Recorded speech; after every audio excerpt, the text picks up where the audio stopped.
Welcome back, guys. I thought I'd do something a little bit different again, because I'm the everything guy. I want to do a bit of everything, and today I thought I'd do some reaction videos.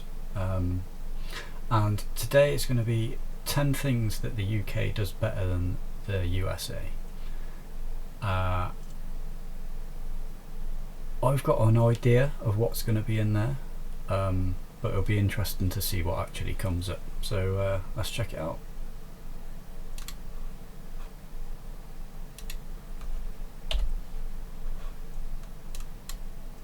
It's impossible to say which country is the best in the world. However, a case can be made for some countries just being better than others, at least in specific fields. These are 10 things the United Kingdom just does better than the United States. Cost-effective heads of state. Yeah, okay.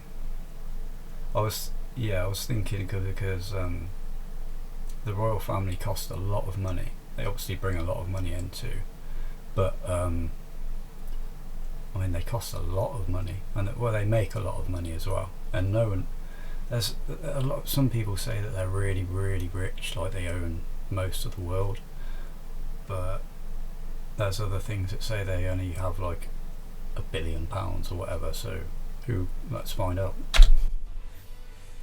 Many Americans often mock British people for still having a queen. They often say, "Get with the Not anymore.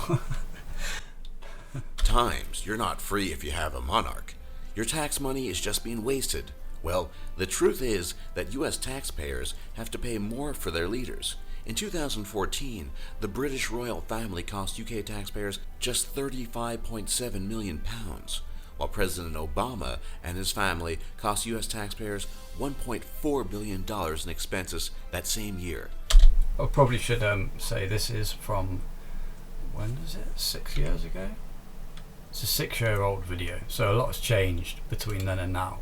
So one, it will be interesting to see what's the same and what's different. I mean, there's already a couple of differences. We haven't got a queen anymore. So yeah, let's carry on. So when it comes to cost-effective leadership, the Queen of England, ironically, is less expensive than the President of the United States. The Queen, of course, was remarkably thrifty.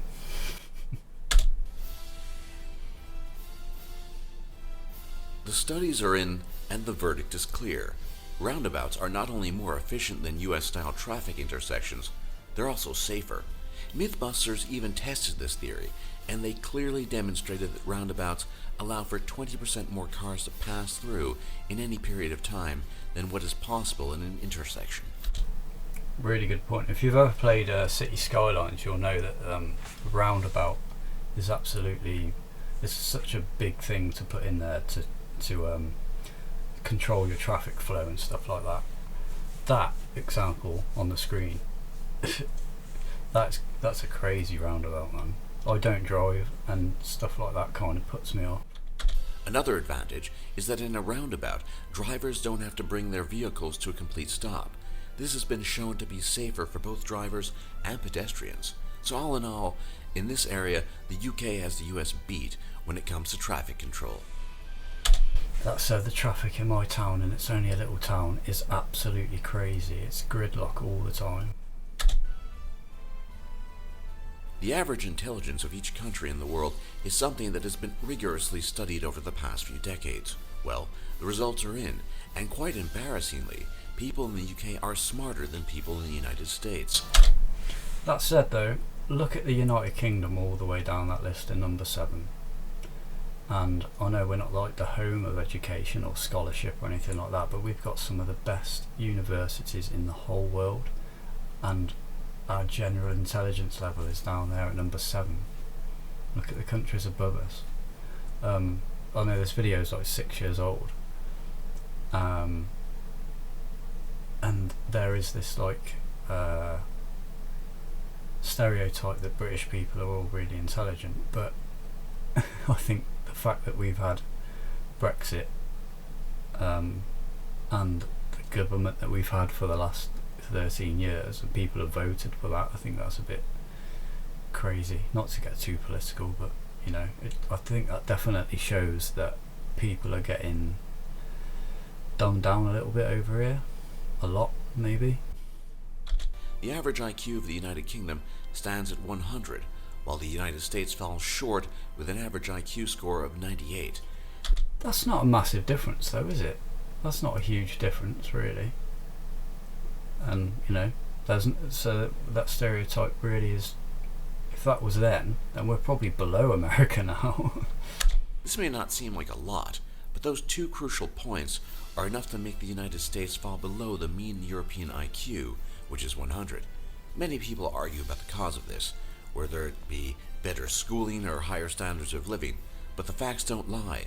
When it comes to IQ, the UK is superior to the US.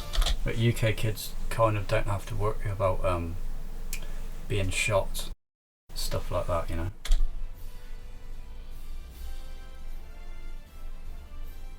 Now that you know the differences in average IQ between the US and the United Kingdom, it probably doesn't come as a surprise when you learn that the UK actually contributes more to science than the United States, at least on a per capita basis.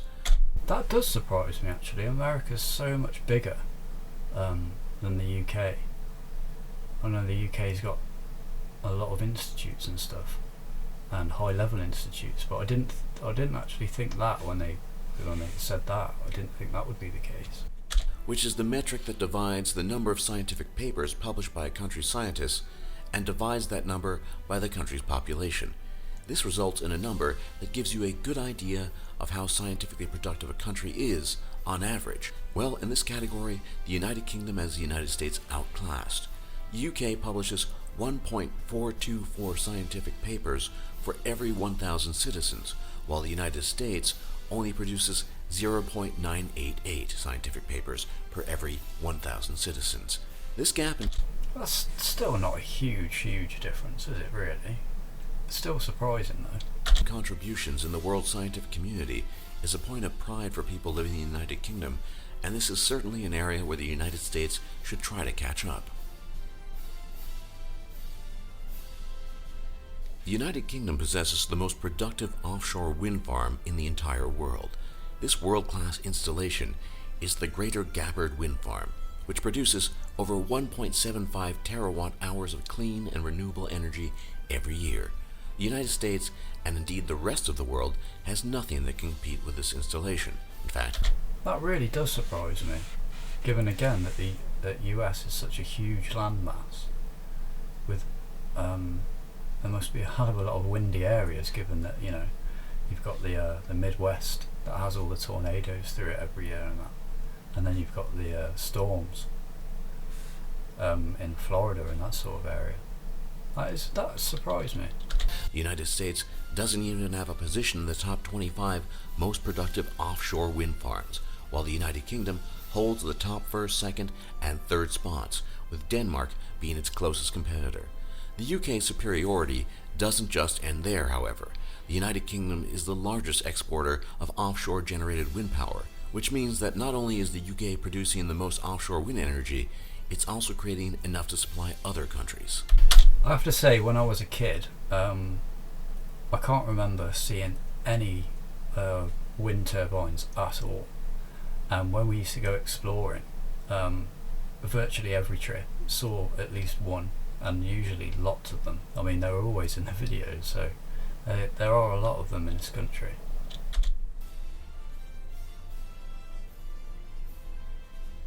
Just as with wind power and scientific papers, the United Kingdom is better when it comes to producing authors and great works of literature. The UK tops the charts of publications per capita, with only China and the United States beating out the country in absolute terms. Again, that is really surprising. This video is really surprising me. Like, again, so many people in America, yet this small little country of 67 million people writes more books. Despite the UK's much smaller populations, overall, the UK produces 2,875 titles each year for every 1 million inhabitants of the country, while the United States only produces 956 titles for every 1 million inhabitants. I'm writing a book at the moment, I should mention that. I've got a video on this channel of the first chapter, and it's only like a draft chapter. I wrote it with AI, and edited lots of it. I don't know how much. It says in the video. You'll see if you want to watch it. This is an even more impressive feat when you learn that the UK has only 1/5 the population of the United States. So when it comes to books, the US is still quite a few chapters behind the UK.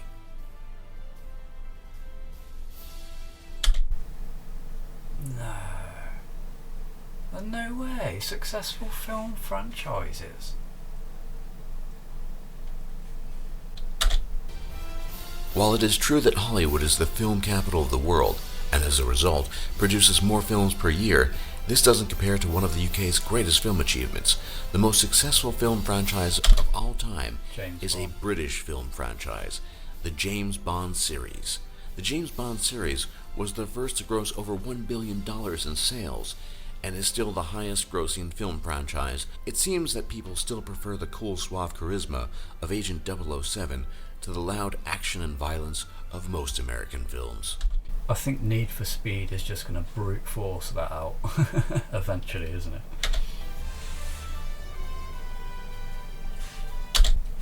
Okay, well, in 2016 I would not have said that in my area. My internet speed in 2016 was absolutely terrible compared to what it is now. I wouldn't have been able to make this video because it would have been constantly buffering.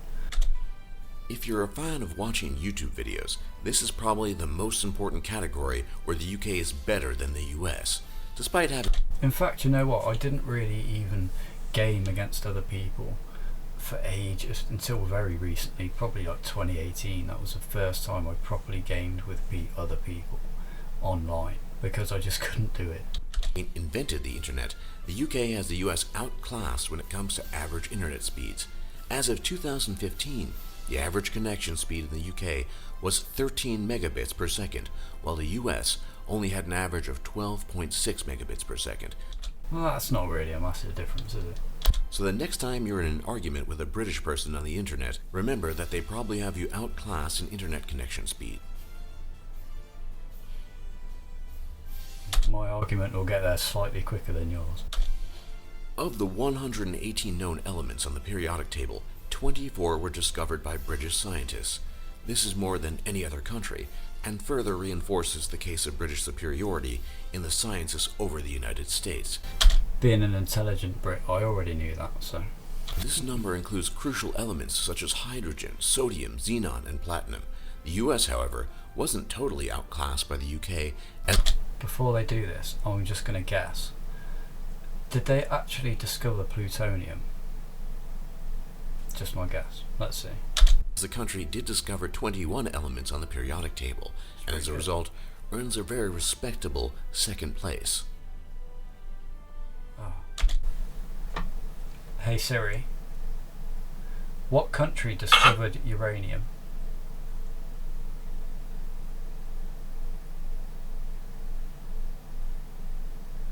Marie Curie. So,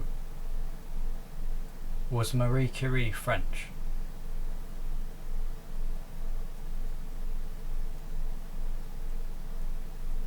I should, Polish born French. Okay, right.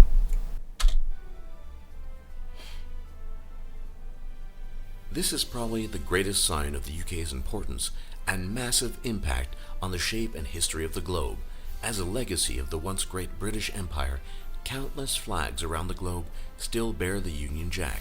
From Australia to New Zealand and even Fiji, over 20 major flags around the world contain the Union Jack in one form or another. Well, I've noticed like how crazy it is. There's so many flags with the British flag on it, and it shows how many countries we colonised. Perhaps the most interesting and most humorous is that the number includes the U.S. state of Hawaii, which prominently and proudly displays the Union Jack. The very first I never knew that. I'm learning all sorts. I never knew that at all. Flag of the young United States, the Grand Union flag, even contain the Union Jack as well. While countries such as Liberia and Malaysia have similar flags to the U.S. flag, these are poor facsimiles at best, and are vastly outnumbered by countries, states, and territories that still fly the Union Jack with pride. For more top lists just like this, be sure... That's really surprised me, that video has. A lot of the things I was expecting to come up did come up, all of them actually. But the other things that came up really surprised me, like more books per people in the UK. That's pretty crazy, man. I really like that. Let me know if you want to see more videos like that. And I'm going to be doing some episodes. Now, I've already tried to upload a few videos doing episodic reactions of things like comedies or like TV shows, and it's pretty hard to get the context or the full reaction onto YouTube. So what I was planning on doing was putting edits onto YouTube, and that will all be free, but I'll be putting the full things on Patreon, making it really cheap as well, so it's not expensive for anybody if you want to see that. Okay, but I'll always be doing it on YouTube anyway, and all sorts of other videos like this. I love facts related videos, so I'll probably be doing a lot of those. So yeah, give it a like and subscribe, and I'll see you in the next video. Cheers guys.